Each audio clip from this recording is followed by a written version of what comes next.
हर्षित landmark, सपनों का घर जैसा आप चाहते हैं हम बनाते हैं। 1, 2 एवं 3 BHK ready position flat. Call 9827321321।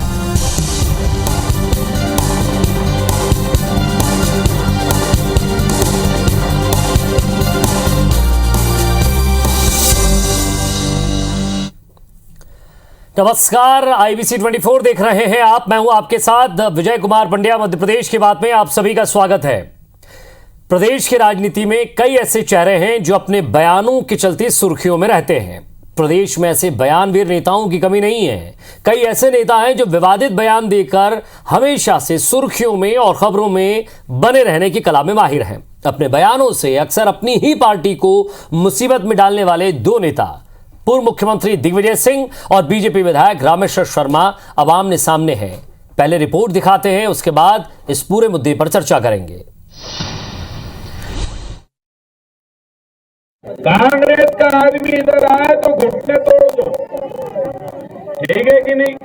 दलालों की नो एंट्री, तो ही तुम्हारा नगर सुरक्षित रहेगा, तो ही तुम्हारा इलाका सुरक्षित रहेगा। अक्सर अपने बयानों को लेकर चर्चा में रहने वाले बीजेपी नेता रामेश्वर शर्मा का एक और वायरल वीडियो सामने आया है। इस वीडियो में रामेश्वर शर्मा ने कांग्रेसियों को लेकर एक विवादित बयान दिया है। रामेश्वर शर्मा ने भोपाल के नजदीक रातीबड़ के कलखेड़ा गांव में आयोजित कार्यक्रम में कांग्रेस नेताओं को उनके ही क्षेत्र में घुसने पर घुटने तोड़ने की नसीहत दे डाली। रामेश्वर शर्मा के इस बयान पर विवाद खड़ा हो गया है और पूर्व मंत्री दिग्विजय सिंह ने रामेश्वर शर्मा को चैलेंज किया है, जिसके बाद मध्य प्रदेश की सियासत गर्मा गई है। दिग्विजय ने ट्वीट कर कहा कि मैं कांग्रेसी हूं, जिसमें ताकत हो मेरे घुटने तोड़ दे। मैं गांधीवादी हूं, हिंसा का जवाब अहिंसा से दूंगा। 24 नवंबर को मैं महात्मा गांधी की मूर्ति से रामेश्वर शर्मा के घर तक जाऊंगा। उनके घर जाकर प्रभु से उन्हें सद्बुद्धि देने के लिए 1 घंटे तक रामधुन करूंगा। रामेश्वर शर्मा लगातार पूर्व मुख्यमंत्री दिग्विजय सिंह पर निशाने साधते रहे हैं, लेकिन दिग्विजय सिंह उनके बयानों पर कोई प्रतिक्रिया नहीं देते थे।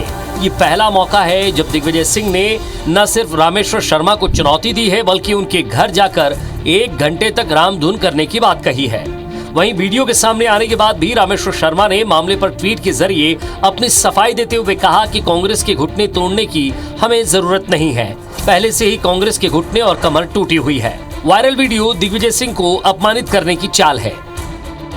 कांग्रेस जहां दिग्विजय सिंह के साथ खड़ी है, वहीं बीजेपी दिग्विजय सिंह की इस चुनौती को पब्लिसिटी स्टंट करार दे रही है। जिनका दिमाग घुटनों में होता है वो इस तरह की बातें करते हैं। कांग्रेस पार्टी ब्रिटिश हुकूमत से 100 सालों तक लड़ी, 1857 से लेकर 47 तक।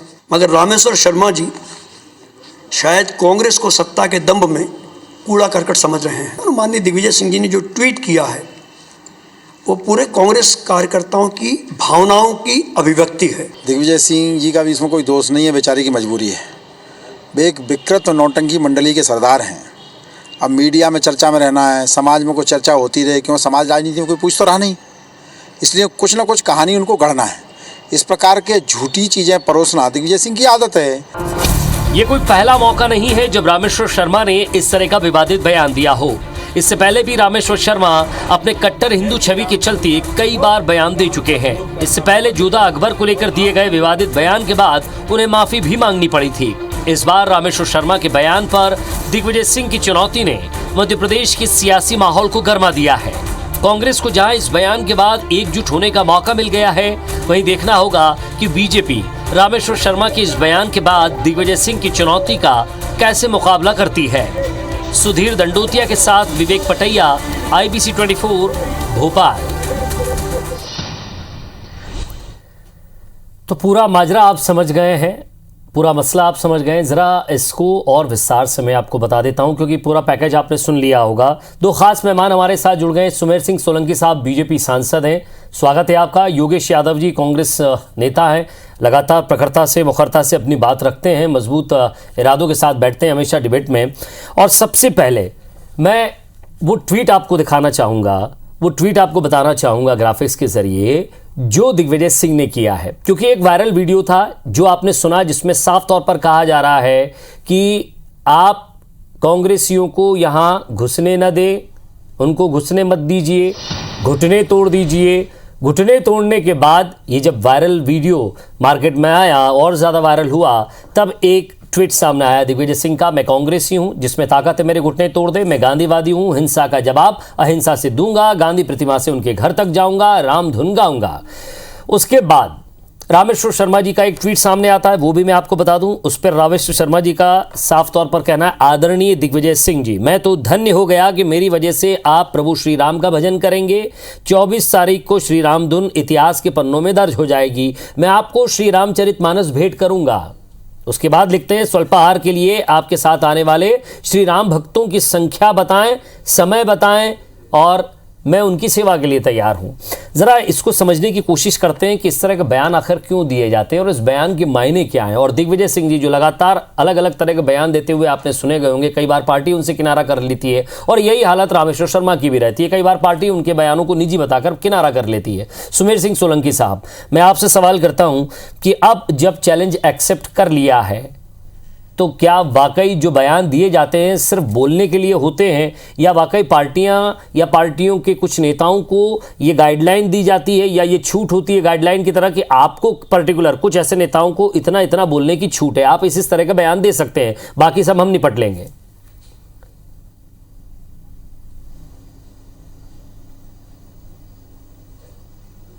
सुमेर सिंह जी,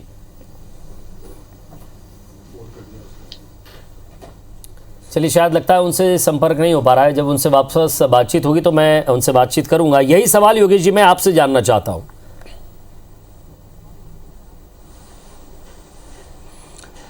देखिए, मुझे एक कहानी याद आती है और जो हम लोगों को बहुत अपीलिंग करती है कि एक बिच्छू की और एक साधु की कहानी। बिच्छू बार बार पानी में गिर जाता था और साधु उसको उठाकर वापस बाहर निकाल कर रख देते थे, लेकिन बिच्छू को जितनी बार निकाला जाता था उतनी बार वो उनको डंक मार देता था। लेकिन साधु ने अपना कर्म नहीं छोड़ा, वो लगातार बिच्छू को निकालता रहा। किसी ने कहा कि भाई आप ये बार बार आपको डस रहा है, बार बार आपको डंक मार रहा है, उसके बाद भी आप ये क्यों कर रहे हैं, इसको बार बार पानी से क्यों निकाल रहे हैं, इसको मरने दीजिए। तो साधु ने कहा कि देखिए, डंक मारना उसका धर्म है और इसकी जान बचाना एक साधु का धर्म होता है। तो कांग्रेस का जो साधुत्व है, कांग्रेस का जो गांधी तत्व है, वो हम अपने तत्व पर कायम है। भाई, घुटने तोड़ना या मारपीट करना ये भारतीय जनता पार्टी का चरित्र है, भारतीय जनता पार्टी का जिसको बोलते हैं कि मूल तत्व है, और कांग्रेस का तत्व गांधी तत्व है। हम लोगों ने, जब गांधी ने ये कहा था कि आपको कोई एक तमाचा मारे तो दूसरा अपने गाल पर कर देना सामने, तो इसका मतलब कोई कमजोरी से नहीं था। उस अहिंसा के अंदर इतनी बड़ी ताकत छुपी हुई थी कि गोली चलाने वाले अंग्रेज इस देश को छोड़कर भाग गए और एक लाठी के सहारे चलने वाला गांधी, जिसके हाथ में कुछ नहीं था, जिसके हाथ में हथियार नहीं था, वो अंग्रेजों से जीत गया। तो कांग्रेस का मूल तत्व गांधी है। आज माननीय दिग्विजय सिंह जी गांधी तत्व का अनुसरण कर रहे हैं और अनुसरण करना हमारा कर्तव्य बनता है। भाई, आपको घुटने तोड़ना हो तो तोड़ दीजिए, हम आपके द्वार पर आएंगे और आपके सामने बैठेंगे। और जहां तक धर्म की बात करते हैं कि धर्म कितना है, तो दिग्विजय सिंह जी के धर्म के मामले में यदि तुलना करना है तो रामेश्वर जी शर्मा जी, पहले आपको अध्यात्म की तरफ जाना पड़ेगा, पहले अपने आपको वहां तक पहुंचने की कोशिश करना। नर्मदा परिक्रमा करने के बाद अब आप आए और उसके बाद शास्त्रार्थ करें दिग्विजय सिंह जी से। नवरात्रि के व्रत जिस तरीके से माननीय दिग्विजय सिंह जी करते हैं, या राम को जिस तरीके से आत्मसात करके रखा है, तो धर्म आत्म तत्व है, आत्मज्ञान है। धर्म का अर्थ यह थोड़ी होता है कि आप किसी का तिरस्कृत करें या किसी के खिलाफ बोले। भारतीय जनता पार्टी का धर्म तो नफरत फैलाना, भारतीय जनता पार्टी का धर्म तिरस्कार करना, भारतीय जनता पार्टी का धर्म में छदम धर्म छुपा हुआ, धर्म छुपा हुआ है। कांग्रेस के सुमेर सिंह जी भी जुड़ गए, जरा उनसे भी मैं बातचीत करता हूं। ये आपने अपना स्पष्टीकरण दिया, अपनी पार्टी की लाइन के हिसाब से अपना जवाब दिया। सुमेर सिंह जी, आपने सुना होगा रामेश्वर शर्मा का वो वीडियो, उन्होंने साफ तौर पर कहा दलालों की नो एंट्री, अगर यहाँ कोई कांग्रेस से दिखता है तो उसके घुटने तोड़ दो। ये किस तरह का बयान है, ये किस तरह की राजनीति है, ये किस तरह के शब्द हैं? और राजनीति में क्या वाकई इस तरह के शब्दों की, इस तरह के बयान की, क्या अब जिस तरह से बयान आ रही है, जिस तरह से लगातार बैक टू बैक बयान आ रहे हैं, अब ये समझा जाए कि इस तरह के बयानों से ही राजनीति हो पाएगी? देखिए, मैं नमस्कार करता हूं अभी आपको, और जो हमारे साथ में थोड़ा जुड़ नहीं पाया, थोड़ा सा विलंब। योगेश यादव जी हैं हमारे जो जी योगेश जी हमारे सामने हैं और मैं योगेश जी भाई साहब को भी राम राम करता हूँ। मैं पहले तो ये कहना चाहता हूँ कि माननीय दिग्विजय सिंह जी राम राम। राम धुन गाते हुए वहां तक जाएंगे, ये स्वागत योग्य कार्य है। उम्र के सब पड़ाव पे राम धुन गाना भी चाहिए और उसमें कोई दिक्कत नहीं, और हम सबको भी प्रेरणा मिलेगी, युवाओं को भी प्रेरणा मिलेगी। जैसा कि आपने कहा अभी कि नहीं, पर ये चैलेंजिंग है, ये चैलेंज है रामेश्वर शर्मा के लिए। साफ तौर पर वो चैलेंज देकर जा रहे हैं। वो कह रहे हैं कि आपने बयान दिया कि कांग्रेसियों के घुटने तोड़ दीजिए, उन्होंने साफ तौर पर कहा मैं आ रहा हूं, जिसमें दम है वो मेरे घुटने तोड़। देखिए ये माननीय दिग्विजय सिंह जी किस बात को किस तरीके से ले जाते हैं समाज के बीच में। अब उनके पास कुछ कहने के लिए है नहीं, कुछ करने के लिए है। सुमेर सिंह जी, उन्होंने रामेश्वर शर्मा के बयान पर ट्वीट किया है। उन्होंने अपने से बीजेपी पे कोई हमला नहीं बोला, उन्होंने अपने से रामेश्वर शर्मा पर कोई बयान नहीं दिया। माननीय दिग्विजय सिंह जी का हमेशा ही इस प्रकार से सुर्खियों में रहने के लिए कुछ न कुछ ढूंढ के जरूर लाते हैं वो। हेलो जी जी कहिए आप। रामेश्वर शर्मा जी का जो बयान है वो मनगढ़ंत है। बयान को उतना जिस तरीके से वो कह रहे हैं, मैंने तो उस बयान को पूरी तरीके से सुना नहीं, लेकिन जितना सर आपको आवाज आएगी, अभी मैं वो बयान सुनवा देता हूं। अगर मैं पूरी कोशिश कर पाऊंगा तो मैं उस कोशिश में सफल हो जाता हूं। मैं पीसीआर से पूछता हूं क्या हम उस बयान को सुनवा सकते हैं। चलिए वो बयान सुनवा देते हैं आपको कि क्या कहा रामेश्वर शर्मा ने, आप भी सुन लेंगे ताकि आप उस पर स्पष्टीकरण दे पाए। कांग्रेस का आदमी इधर आए तो घुटने तोड़ दो, ठीक है कि नहीं। दलालों की नो एंट्री, तो ही तुम्हारा नगर सुरक्षित रहेगा, तो ही तुम्हारा इलाका। मैं समझता हूं इतना काफी है। आदमी इधर आए तो घुटने तोड़ दो। जी मैं ये कहना चाह रहा था, ये जो वीडियो है इसकी प्रामाणिकता का विषय भी है। प्रश्न चिन्ह तो ये है कि ये कितना प्रामाणिक है। अब क्या इसे सर बेंगलोर ले जाएं फोरेंसिक लैब में? नहीं ले जाना चाहिए, देखना चाहिए। वो जब खुद एक्सेप्ट कर रहे हैं कि आइए स्वागत है आपका, जब वो बयान नहीं दिए होते तो वो साफ कह देते कि मैंने इस तरह का कोई बयान नहीं दिया। वो तो बुला रहे हैं उनको, उनका ट्वीट देखिए आप। जी मैं तो इतना सा जानना चाहूंगा कि ये रामेश्वर शर्मा जी हमारे माननीय विधायक जी ने जो भी कहा है, मैं उसको उस तरीके से देखता हूं कि एक तो पहली बात तो ये है कि वो ऐसा कहेंगे नहीं, और उन्होंने एक्सेप्ट किया तो उनका विषय रामेश्वर शर्मा जी का जो विषय है उस विषय के साथ में माननीय दिग्विजय सिंह जी के लिए मैं कहना चाहता हूं कि वो अगर रामधुन गाते हुए वहां जाएंगे वो चैलेंजिंग हो सकता है, लेकिन माननीय दिग्विजय सिंह जी एक अच्छा और बेहतर काम तो जरूर कर रहे हैं। क्योंकि रामधुन गाना, नर्मदा परिक्रमा करना, राम भक्त होना। सर इससे पहले जब उन्होंने यात्रा की थी, नर्मदा यात्रा की थी, तो आपसे पूछ के या बीजेपी के नेताओं से पूछ के नर्मदा यात्रा नहीं की थी ना सर? या आप या बीजेपी से पूछकर वे नवरात्रि नहीं रखते, या बीजेपी से पूछकर वो हनुमान मंदिर नहीं जाते? यहां तो वो चैलेंज के रूप में जा रहे हैं। हर व्यक्ति में आस्था और श्रद्धा होना चाहिए, और माननीय दिग्विजय सिंह जी के अंदर इस प्रकार की श्रद्धा और आस्था है, तो वो सचमुच में हम सबके लिए प्रेरणादायी है। मैं तो कहता हूं आज दिग्विजय सिंह जी आपके लिए प्रेरणादायी हो गए। पहले वो आतंकवाद को सपोर्ट करने वाले नेता थे, पहले वो आपके हिसाब से वो आतंकवादियों को सपोर्ट करने वाले नेता थे, वो एक कट्टरवादी नेता थे। आज वो रामधुन गाने की कह रहे हैं, तो वो आपके लिए अच्छे नेता हो गए। मैं जरा योगेश यादव जी आपसे जानना चाहूंगा, ये जो बयानबाजी होती है और राजनीति में बयानों को लेकर जिस तरह से यू टर्न नहीं, मैं तो इसको ओवल टर्न कह दूंगा कि ये जिस तरह का टर्न लिया जाता है, इसको क्या समझे?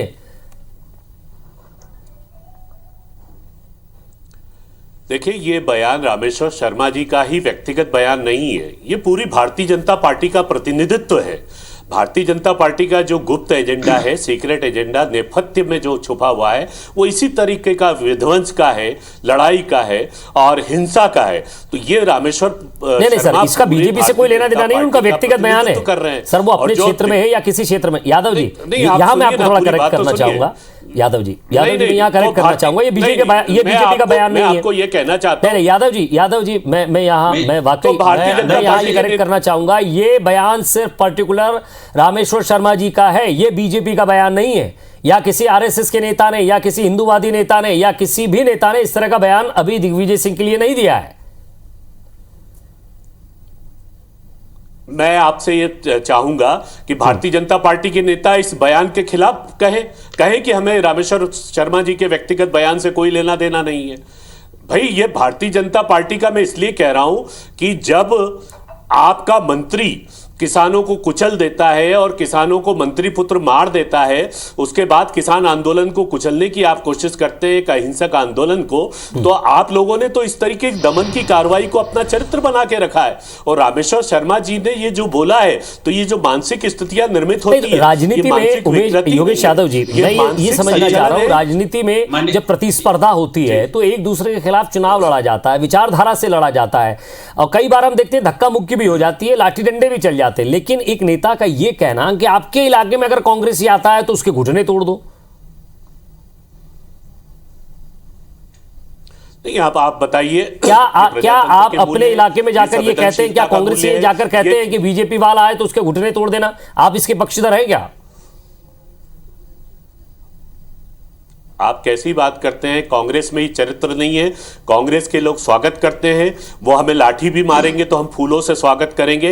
ये गांधी जी ने हमें सिखाकर भेजा है और हम जीवन भर इसको आत्मसात करके चलेंगे। और राजनीति में यदि आप समाज सेवा में हैं तो आपका चरित्र संवेदनशील होना चाहिए, नैतिकवादी होना चाहिए, राजनीतिक सुचिता होनी चाहिए, आपके अंदर तो एक महानतम गंभीरता होना चाहिए। आप विधायक हैं, आप विधायक होने के बाद आपकी संवेदनशीलता, समाज के प्रति आप कितने जवाबदेही, आप इस तरीके की उग्र बातें कर रहे हैं कि जो एक जिसको कह सकते हैं कि हम किस टाइप के लोग बात करते हैं, इस टाइप की आपको अनुभव होना चाहिए कि आप एक महत्वपूर्ण विधायिका के पद पर आसीन है। तो दिग्विजय सिंह जी ने जो कहा है उससे पूरा कांग्रेस आज गौरवान्वित है। हमें गर्व है कि हमारे नेता पर उन्होंने कहा है कि हम पैदल चलकर जाएंगे। वो गर्व तो शायद सुमेर सिंह जी भी महसूस कर रहे हैं, साफ तौर पर कह रहे हैं कि अगर वो राम धुन गाते हुए आते हैं तो स्वागत है उनका। लेकिन रामेश्वर शर्मा जी कह रहे हैं कि मैं तो धन्य हो गया, मेरी वजह से आप प्रभु श्री राम के भजन करेंगे। यहां भी वो क्रेडिट लेना चाह रहे हैं कि कम से कम चलिए इस बयान के कारण ही तो राम धुन गा रहे हैं। देखिए, राम धुन या राम पर या रामायण पर या राम चौपाई पर किसी का एकाधिकार नहीं है। ये कोई भारतीय जनता पार्टी का पैटेंट नहीं है। हम भी पूजा करते हैं, आप भी पूजा करते हैं। भारतीय जनता पार्टी को इस बात की तकलीफ होने लगी कि हम राम को क्यों, अरे हमारे राम सबरी के झूठे बेर खाने वाले राम, हमारे राम मर्यादा पुरुषोत्तम राम, आपने राम को पोस्टर की सामग्री बना दिया, राजनीति का केंद्र बना दिया। हमारे राम क्या आपके राम में और उनके राम में कुछ भेद है क्या? ये एक नई बहस चल पड़ी, मैं पूछूंगा। या सुमेर सिंह सोलंकी साहब, जिस तरह योगेश यादव जी कह रहे हैं कि आपके राम और उनके राम में अंतर है, और यहां वो साफ तौर पर कह रहे हैं कि अगर वो पूजा पाठ करते हैं, अगर वो राम को याद करते हैं, अगर वो शबरी के राम को याद करते हैं तो उसमें बीजेपी को दिक्कत नहीं होना चाहिए। आपके पास पैटेंट नहीं है राम का। नहीं, देखिए, बीजेपी को कोई दिक्कत नहीं है। पूरी कांग्रेस अगर राम धुन गाए और राम जी की पूजा करे और सभी देवी देवताओं की पूजा करे तो उन सबका स्वागत है। मैं तो ये कहना चाहता हूं कि जब अयोध्या में राम मंदिर वाला केस चल रहा था, राम मंदिर बनाने को लेकर, तो कांग्रेस ने सुप्रीम कोर्ट में पूरा विरोध किया था। कांग्रेस ने, सर मैं सुप्रीम कोर्ट नहीं जा पाऊंगा और नहीं अभी उधर इतनी दूर जाऊंगा, मैं डिबेट पर हूं सर। मैं यही कह रहा हूं, विषय मत घुमाइए ना सर। सुमेर सिंह सोलंकी साहब, मैं जानता हूं आप समाज सेवी रहे, समाज के अंदर आपने बहुत अच्छे काम किए हैं, सम्मानित भी हुए हैं, कई आपको राष्ट्रीय और राजकीय पुरस्कार भी मिले हैं। लेकिन सर सवाल मेरा ये है कि आप ये बता दीजिए कि क्या एक राजनेता की भाषा ये होनी चाहिए? क्या किसी कांग्रेस के व्यक्ति के घुटने तोड़ने की आपकी भाषा होनी चाहिए, या सिर्फ और सिर्फ मीडिया में बने रहना है, अपनी भूमिका बनाए रखना है, अपने इलाके के लोगों को एक कट्टरवादी सोच बनाकर रखना है? क्योंकि कांग्रेस का व्यक्ति अगर ये कह देता तो साहब आपकी सरकार के तमाम नुमाइंदे जो बीजेपी के नेता हैं, क्या इसके खिलाफ नहीं खड़े हो जाते? आप पुतले फूंकने तक आ जाते। यहां तो वो बिल्कुल शांतिप्रिय आंदोलन की बात कर रहे हैं। भारतीय जनता पार्टी की सरकार है, संवेदनशील सरकार है, और भारतीय जनता पार्टी का जो इस बयान में क्या संवेदनशीलता दिखती है सुमेर सिंह सोलंकी जी आपको? मुझे समझा दीजिए, या फिर मैं नहीं समझना चाहता, आप जनता को और योगेश यादव जी को समझा दीजिए। इसमें संवेदनशीलता है, घुटने तोड़ने में कौन सी संवेदनशीलता है, जरा समझा दीजिए। योगेश यादव जी आप समझ जाइए कि घुटने तोड़ने से संवेदनशीलता बढ़ती है। मैं माननीय योगेश यादव जी के लिए ही बात कर रहा हूँ। मेरा उनसे ये कहना था कि उन्होंने सरकारों का जहां तक विषय रखा, भारतीय जनता पार्टी की सरकारें बहुत संवेदनशील है और जनता के लिए संवेदनशील योजनाएं लेकर आई। अगर वो अपने बयान पे कायम रहते, सुमेर सिंह जी मैं आपका बयान सुनूं, मैं आपका बयान लूंगा इसके बाद। एक बात ही बता दीजिए, एक व्यक्ति बयान ये देता है कि कांग्रेसी अगर इधर घुसे तो घुटने तोड़ दीजिए, दलालों की नो एंट्री। चलिए ठीक है, आपने अपने क्षेत्र में अपना वर्चस्व बढ़ाने के लिए, अपना दम्भ बढ़ाने के लिए एक अहंकार रूपी भाषा का इस्तेमाल कर दिया, एक बयान ऐसा दे दिया जो एक राजनेता को शोभा नहीं देता। दूसरी बड़ी बात यह कि फिर आप बाद में ट्वीट करते हैं कि आइए आपका स्वागत है। जब आप घुटने तोड़ने की ताकत रखते हैं तो फिर स्वागत किसका कर रहे हैं? हम तो सबका स्वागत कर रहे हैं ना, हम तो सबको कह रहे हैं कि आइए। तो फिर आप कह दीजिए कि रामेश्वर जी के बयान से बीजेपी का कोई लेना देना नहीं है, ये तो स्वीकार लीजिए। माननीय रामेश्वर जी ने किस संदर्भ में कहा है, क्या कहा है, और उसके बाद उन्होंने जिस प्रकार का जो वीडियो आया है उसके सत्य और तथ्य का पता करेंगे, उसमें कोई दिक्कत नहीं है। मेरा तो ये कहना था, माननीय यादव जी ने भी कहा कि हम राम जी के भक्त हैं, तो कांग्रेस ने कभी अयोध्या में राम मंदिर बनने वाले विषय पे कितना विरोध किया था। सर मैं तो आपसे पूछना चाह रहा हूँ, आप भोपाल में हैं या बाहर हैं? एक बात बता दीजिए, आप भोपाल में या बाहर हैं? कहाँ है सर इस वक्त, आप कहाँ हैं? मेरी छोटी सी बात थी, मैं खत्म कर रहा हूँ। सर इस वक्त आप कहाँ हैं? सर इस वक्त आप कहाँ हैं? सर इस वक्त आप कहाँ हैं? मैं बड़वानी में हूँ। बड़वानी में है। तो अगर आप सांसद हैं सर, चुने हुए तो नहीं है लेकिन राज्यसभा में आप पहुंचे हैं, मैं आपसे एक ये निवेदन करना चाहता हूं, मैं नहीं शायद योगेश जी भी यही समझेंगे, अगर आप इतनी स्पष्टीकरण अपनी पार्टी के एक नेता के लिए दे रहे हैं तो क्या दिग्विजय सिंह जी 24 तारीख को जब पहुंचेंगे स्वागत के लिए आप भी पहुंच जाइए, कह दीजिए आप सीना ठोक के गए चलिए मैं भी जाता हूं, मैं खुद उनको रामचरितमानस भेंट करूंगा, मिलूंगा उनसे। मैं तो मिलते ही रहता हूं उनसे, और आप मिलते रहते हैं, स्वागत भी है, अभिनंदन भी है।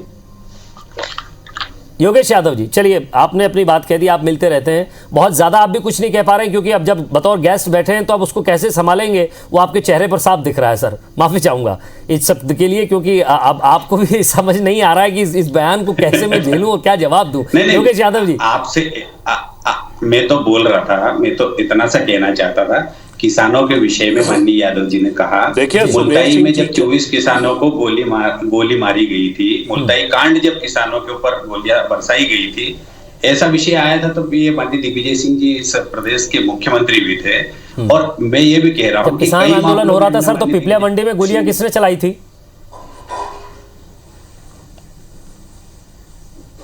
हेलो सर आपको आवाज नहीं आ रही? बातें उन्होंने कही यादव जी ने इसलिए सर मुल्ताई कांड आपको याद है, मंदसौर कांड याद नहीं है?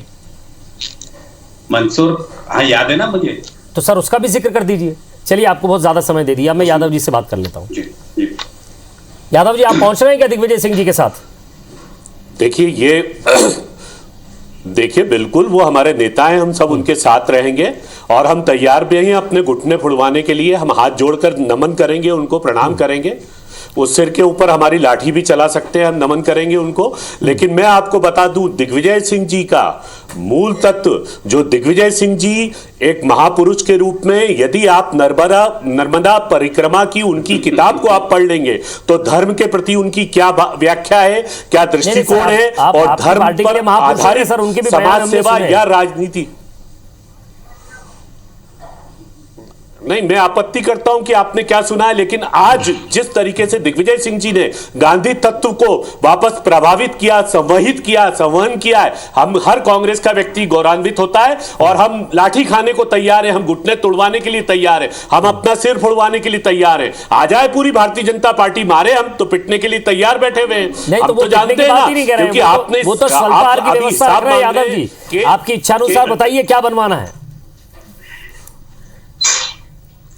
पहले माफी मांगे कि जो हमने कहा था वो गलत कहा था।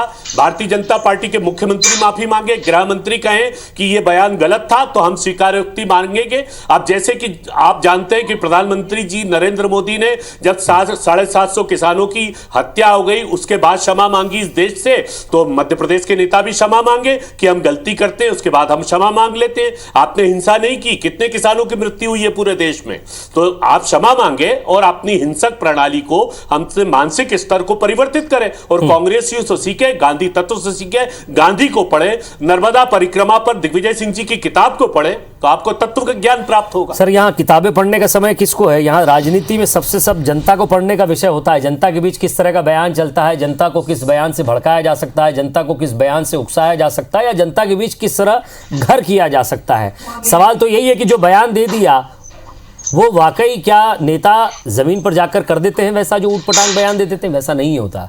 दूसरी तरफ बयान जिस तरह से आते सामने, मैंने कहा कि रामेश्वर शर्मा जी ने बयान दिया कि मैं उनका स्वागत करूंगा और मैं खुश हूं कि मेरी वजह से उनको रामधुन करने का मौका मिला, मैं उनको रामचरितमानस भेंट करूंगा। तो चलिए वो तस्वीरें देखने के लिए हम भी आतुर रहेंगे कि कैसे दोनों नेता आपस में मिलते हैं और क्या एक दूसरे के बीच बातचीत होती है, वो भी लगातार आपको अपडेट देते रहेंगे। बहुत बहुत शुक्रिया सुमेर सिंह सोलंकी साहब आपका भी, योगेश यादव आपका भी, नमस्कार।